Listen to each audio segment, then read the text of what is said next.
Olá, bem-vindo, bem-vinda, bem-vinde a mais uma edição de Mais Nenhuma Gota. Nenhuma gota de petróleo brasileiro para Israel, nenhuma gota de sangue palestino derramado.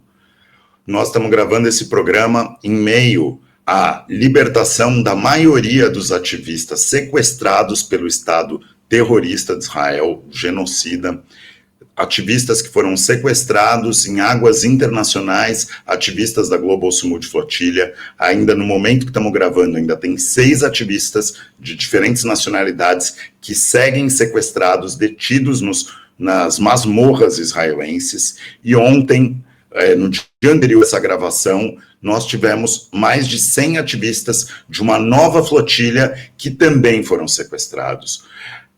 Tem diversos relatos de violências sofridas pelos ativistas, mas como eles dizem, a história que é importante de contar não é a da violência que sofreram os ativistas no cárcere israelense.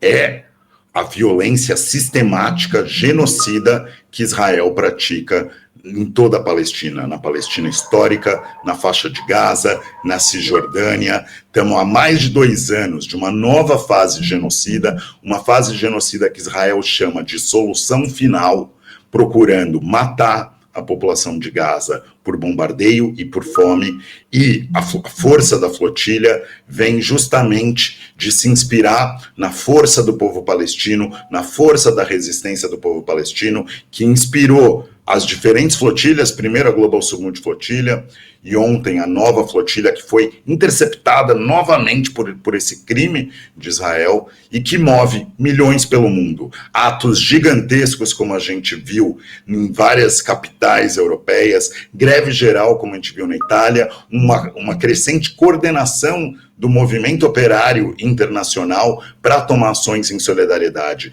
Ações que tinham por norte tanto a libertação dos ativistas das flotilhas, mas também o apoio ao povo palestino, o apoio à sua luta por uma Palestina livre do rio ao mar. O nosso programa se dedica a trazer essas notícias, a fortalecer a luta do povo palestino, fortalecer a luta no Brasil, para que não vá mais nenhuma gota de petróleo, mas que a gente rompa todas as relações com Israel. Passa, no momento atual, pela exigência, seguimos exigindo ao governo Lula que garanta as condições de retorno dos ativistas. Os ativistas liberados do cárcere israelense, que foram levados até a Jordânia, o governo brasileiro primeiro falou que ia pagar a passagem de volta, e agora não vai pagar. Cada um está tendo que se virar para voltar da Jordânia ao Brasil. Então tem uma campanha de vaquinha, está nas redes sociais aqui do Esquerda Diário, para contribuir para que os ativistas possam retornar são e salvos ao Brasil. Precisamos passar das palavras à ação. O governo brasileiro chama de genocídio, porém não está atuando, inclusive, para trazer os ativistas de volta. Chama de genocídio, mas segue garantindo comércio com Israel. As importações brasileiras de Israel seguem aumentando mês a mês. No ano 2025, as importações brasileiras de mercadorias de Israel, sobretudo armas, primeiro testadas nos corpos palestinos e que depois encontram seu caminho na repressão e assassinato dos negros, dos trabalhadores, nos nossos morros, favelas e periferias, segue aumentando, aumentou 14%, apesar de chamar de genocídio. Então, o nosso programa está aqui para fortalecer a luta do povo palestino e fortalecer a luta pela ruptura das relações. É absurdo o que aconteceu, por exemplo, ontem. O líder do PT no Senado, ex-governador da Bahia, o Jacques Wagner, ele falou que não podemos comparar a resistência palestina com um Estado instituído como o Estado de Israel, Estado genocida, racista, ilegítimo, e que ele acha que o que ele falou na tribuna é que tem que ser eliminada a resistência palestina. Não, o que tem que ser eliminado é o genocídio, o que tem que ser eliminado é a supressão dos direitos do povo palestino. Lutamos por uma Palestina livre do rio ao mar. No programa de hoje, gravado sem o nosso companheiro aqui, co-âncora aqui do nosso programa, o Bruno Gilga, que está na Jordânia, é parte dos ativistas, é porta-voz da delegação brasileira, que fez greve de fome, junta diversos ativistas de várias nacionalidades, está na Jordânia e em breve voltará ao nosso país. Vamos receber ele, cada ativista, e seguir a luta por uma Palestina livre do rio ao mar. No programa de hoje, além dessas notícias e esses comentários políticos que eu fiz aqui, nós tivemos o prazer de entrevistar 2 ativistas palestinos que vivem na Palestina histórica, no território de 48, o Yoav e a Haifawi, e que nos contam da luta do povo palestino, do racismo e da opressão sistemática que acontece não só na faixa de Gaza, na Cisjordânia, mas também na população que persiste dentro do território de 48, e para fortalecer o nosso conhecimento da luta do povo palestino e o nosso apoio à luta por uma Palestina livre do rio ao mar. Então, vamos ver aqui na sequência a entrevista realizada alguns dias atrás. E Palestina livre do rio ao mar. Thank you for participating. I was introducing you. I want to start asking, so you tell our audience, how is the life of Palestine people in the occupied territories? In the original occupation since 1948, we hear a lot of what the genocide happened in Gaza. It's a new phase of the genocide, but we understand that the genocide started decades ago, and it's still ongoing, and it's a racist state, so it would be really good speaking, so we'll learn more on how is the life of Palestine people today, and not only in Gaza and West Bank, but in other areas. Okay, what is important to understand is in 1948, when with the establishment of the war that established the State of Israel, the big majority of the Palestinian population is 800,000 people out of 1 million were expelled. And what stayed is like maybe less than 20% of the population that was before. For example, in Haifa, the city where we live, there were 75,000 Palestinians at 1947, and no more than 3,000 Palestinians after 1948. More of that, most of the Palestinians that were in Haifa before 47 were Muslims, but after the 48 were mainly Christians, because most of the people that stayed, that were not expelled, were the people who were just go and took refuge in churches. So it was more, mainly Christians took in the churches because it was more natural for them, you know. And then, for example, almost all the Palestinian property was also confiscated. The houses of people everything was confiscated, schools, and for example, even if people stayed, in 1949 there was a law that said that if people in a special day then make a census, if people were not in their house will be confiscated. So if there were people, they were not expelled, but they were not in their house, or they were in the house in the, parents, because there was a war, so they run away and they want to stay with the brother or stay with the parent, the house will be confiscated. If there was a family of five children, but one of them were not there, so the fifth of the property will be confiscated. And all the people were put in one neighborhood, which is called Wadi Nisnas, which is a ghetto. So this was in 48, and in Haifa, for example, until 1951, Palestinians live under military rule in other parts. Like they were, like Palestinians who are citizens lived under, not only people in the West Bank and Gaza. Palestinians who are citizens lived under military rule and other places until 1966, and then in 1967 there were, the West Bank and Gaza were occupied. I think maybe 5 months that there was no military rule in the state, on Palestinians in the state in Israel, yes. Only. And there are two different groups of laws. We say that also the areas inside the 48, when Palestinians are citizens of Israel, it's an apartheid, because apartheid is two different groups of laws for different populations. And there are laws that apply only for Jews, or laws that apply for Arabs. So it's an apartheid. For example, you cannot go to the Israeli parliament with a list or a party that decide that there will be equality of all the people and all the people will be equal citizens. You have to agree that the state is mainly Jewish state and all the other, I don't know what. Yes, and I think what you're arriving is also another question, but if you want to comment on that question, but I'm also adding another one.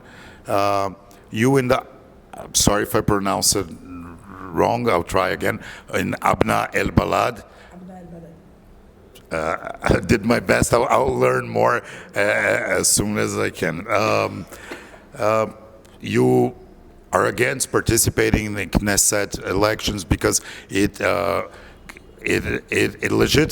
legitimizes Zionist rule, and you also defend the right of return of refugees. I would like you to comment on the history of the genocide, but as well on what your group defends. First, I wanted to say that the current genocide in Gaza is not a response to the 7th of October attack by Hamas, but it is a natural continuation of a long-term Zionist strategy, because Zionism is settler colonialism.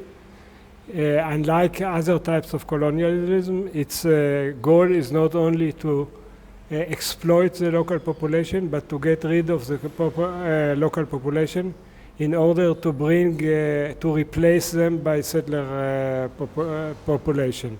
So this type of settler colonialism actually is aggressively acting to replace the Palestinian people, to uproot the Palestinian people from their ancestral land already for 150 years, not only for the 70-something years of the State of Israel. And to different methods, they still apply active settler colonialism all around Palestine, which means not only in West Bank and Gaza, bombing and destroying everything, but also in the West Bank, there are new settlements every day. And also within the Green Line, where they tell the world that this is the democracy and Palestinians are citizens of the State of Israel, but still there are dozens of laws to confiscate land and to destroy houses and to remove populations from their land. And still now there are tens of thousands of Palestinian houses under demolition orders, and there are still active attacks on Palestinian villages in order to uproot them and to replace them with Jewish settlements, also inside the Green Line. So the movement of Abnaa El-Balad, like other Palestinian movement, most of our activity is to defend the very existence of the Palestinian population under constant attack from the State of Israel.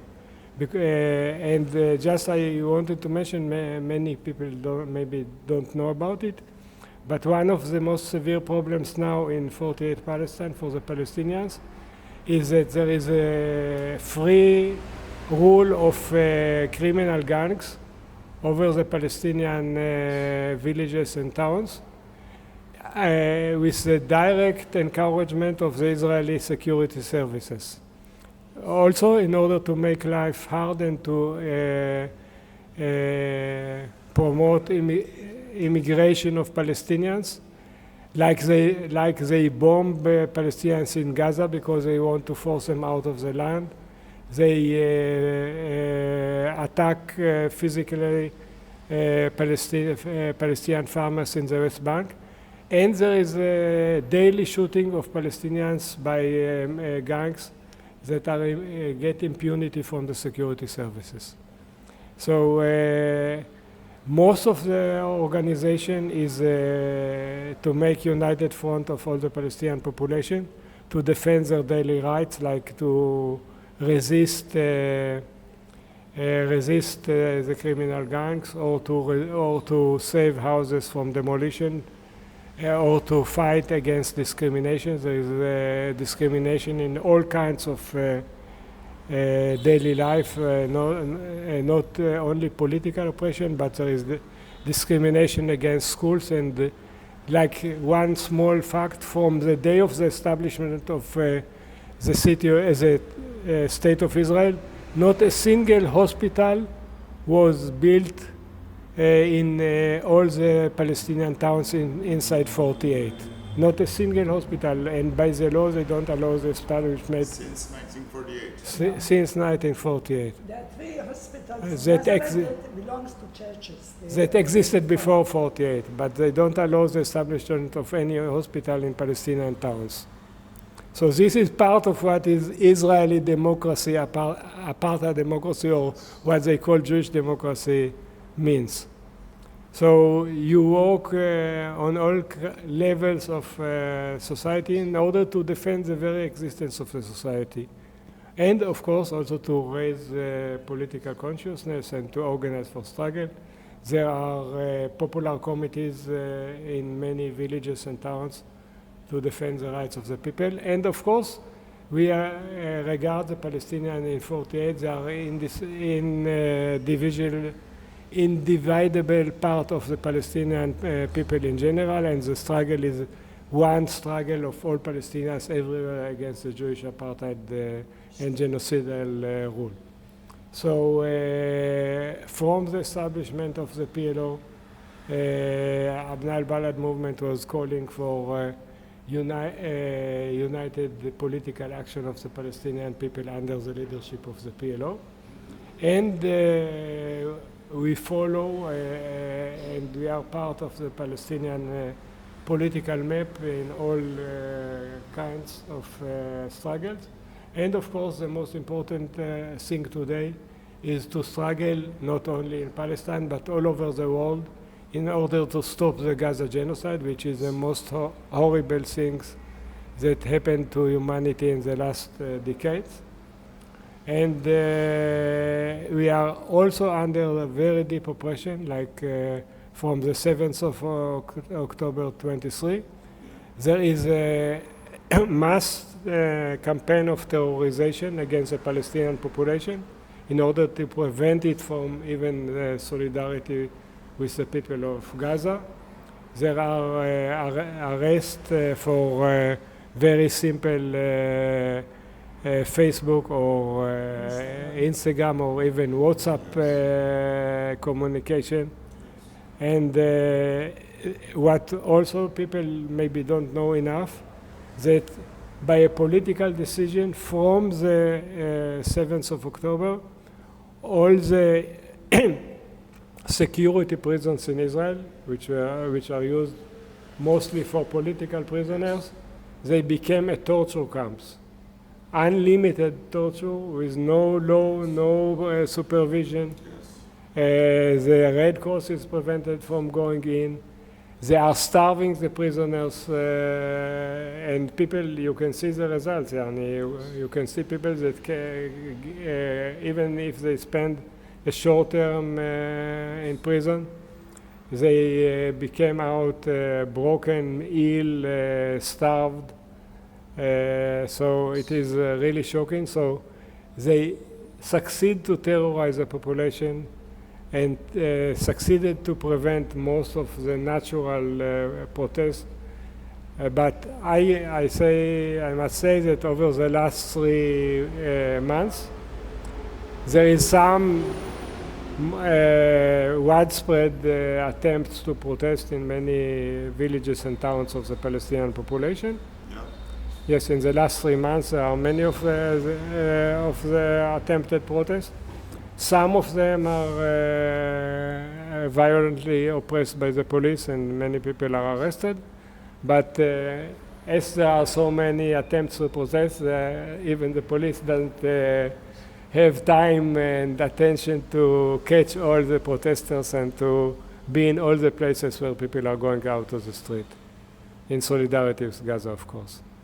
Can I just add something? Yes, of course. One of the things that happened that during the first month after the 7th of October, the state arrested a lot of mainly young women who were not political activists at all, just for writing a sentence in the Instagram. For example, there were people that were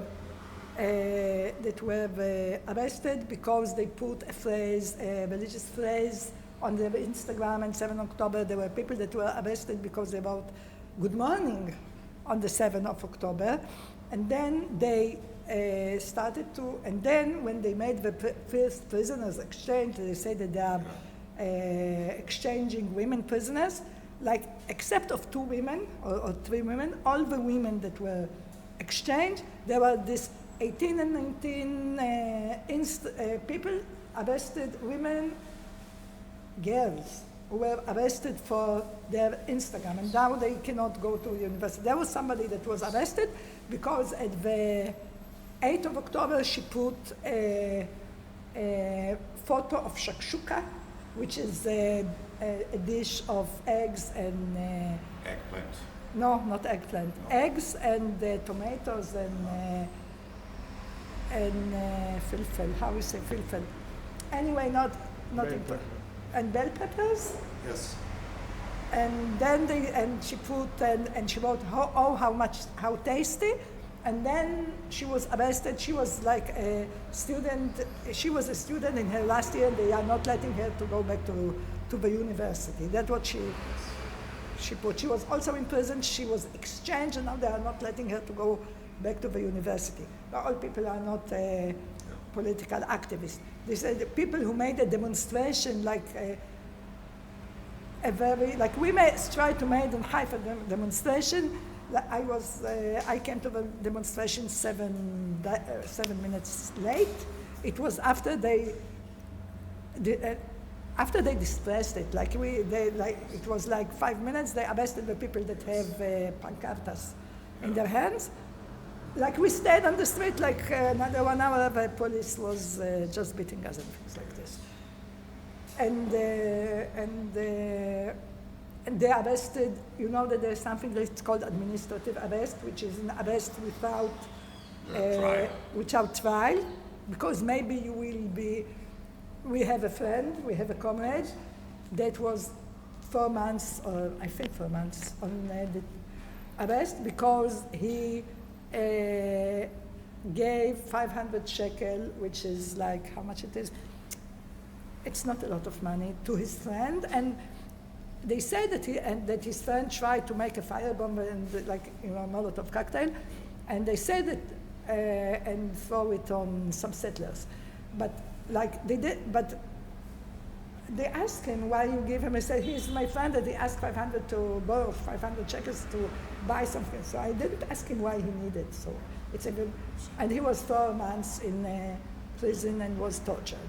There we have one of the leaders of Abnaa El-Balad, who is 75 years old, and he was also 5 months without seeing a doctor.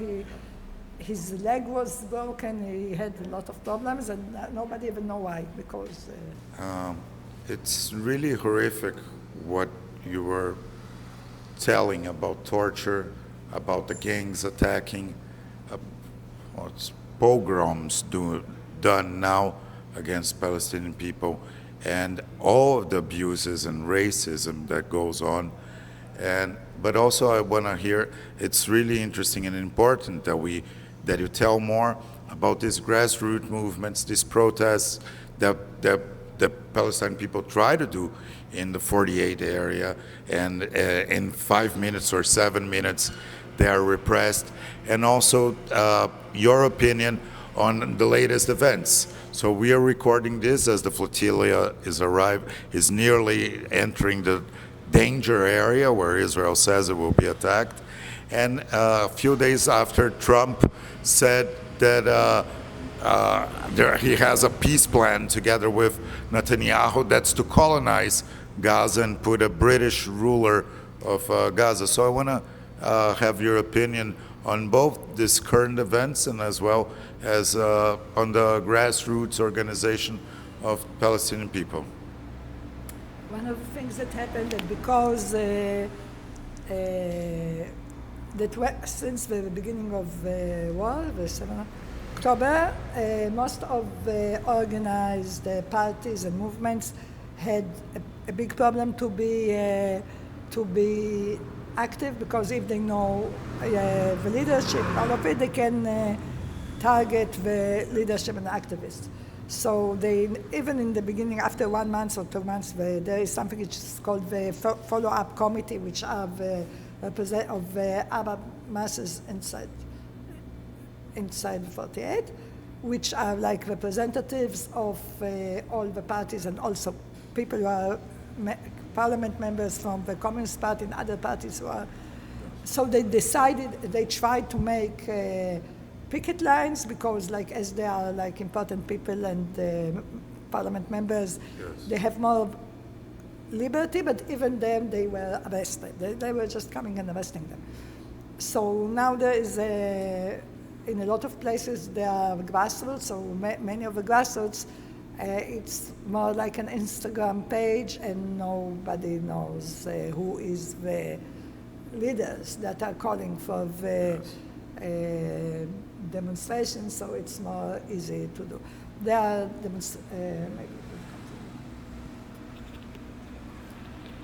The grassroots movement is not new. It started even before the Arab Spring, but it get a central role at the time of the Arab Spring, when the YAS felt that it is can take the leading role and change really the situation in all the Arab area. And also because there is a crisis of all the traditional parties. That is also significant, not only in the Middle East, but all around the world. Actually, there is a crisis of traditional parties of all sorts, also bourgeois parties and leftist parties. And the YAS movement of the Arab Spring take a very big role. And in 48, actually, we get the highest point of struggle in what we call the insurrection of dignity in 21. I don't know how much you noticed this event here, but in 21 there was a struggle started with Sheikh Jarrah in Jerusalem, but then there was an attempt, an organized attack by fascist gangs on Arab neighborhoods in all the mixed cities inside the 48 territories, including Haifa and Lid and Akka and many other places, with lynch attempt against families in their homes and so on. So there was a mass uprising of the local population, and actually the fascists were defeated in the streets. And after some days they disappeared from the streets. So, and we continued with activities until there was, after 10 days, there was a general strike of all the Palestinian population. So this was a big, the highest point of view of struggle for Palestinians, at least in the mixed cities where there was a center of attack, but to high degree also in other areas of the Palestinian population. And also it was at the same time when the resistance in Gaza intervened against the fascist attack on Jerusalem. So, so it was also a war on Gaza. And at the time in the Israeli press, they say we cannot make full attack on Gaza at the time because we are afraid of the masses that are going out in the street in all of Palestine, which mostly in the Green Line area. So this was the highest point of the struggle, and this is one reason why from the beginning of the next war, there was this organized terror campaign, this time not by the unofficial fascist gangs, but by the police and army acting as the fascist gangs against the Arab population in order to prevent any possibility for organization or struggle. What was I want to say about Trump. Yes, please. I think that Trump proved himself to be a cheap propaganda officer for Netanyahu. I think they cheated the Iranian twice when Trump say, now we have 2 weeks, now we are going to discuss this program, and on the next day or the other day they attacked Iran. I think they cheated the Palestinians more than once in the current negotiations, like they made an agreement in the beginning of the year and then Israel disregarded the agreement. It started the starvation at the time that according to the agreement they had to be free humanitarian aid or much more humanitarian aid. And they physically attacked Gaza and broke all the agreements. So and now what they try to say, just give us the hostages and then we will do everything, but with no dates, no obligation, no. Israel is not obliged but anything. The same happened in Lebanon, where is a ceasefire, but according to their interpretation, the ceasefire is only on one side. The Lebanese are not allowed to shoot, but the Israelis are allowed to enter Lebanon and shoot whoever they like. So this kind of American Pax Americana, it is all thing. It is everything but Pax. It is American terror all around by Israel, with Israel, and with American extensions of this terror campaign, not only against the Palestinian people, but against all the people of the region. I think it's extremely interesting, everything. I'm really glad we had this opportunity of this interview and to hear as well the possibilities of the grassroots movements, the struggle, the general strike in 2021, and to finish our interview, of course. One of the really great things that was in 2021, the different groups, for example,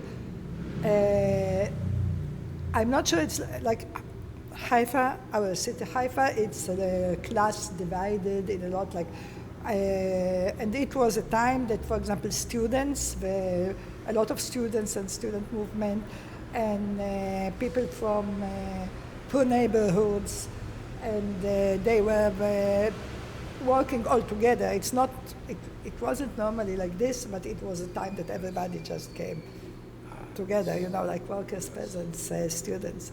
Yes, that's a really pretty image. So I'll pass on to you so you have your last ideas. And with a last question, I'll address you. So what are your thoughts on the international perspective on how the genocide going on in Gaza is in our present world, and also the historical movement we're seeing of a growing solidarity with the Palestinian people around the world? I think the genocide on Gaza was a historic test for all of humanity, actually. And like almost everybody would agree now that humanity failed the test. And we were deceived over the last decades by perception as if imperialism is going to be democratized and as if the rule of law is going to be respected, as if there is one rule of law that is class blind. And all the system collapsed in front of the Gaza genocide. And I think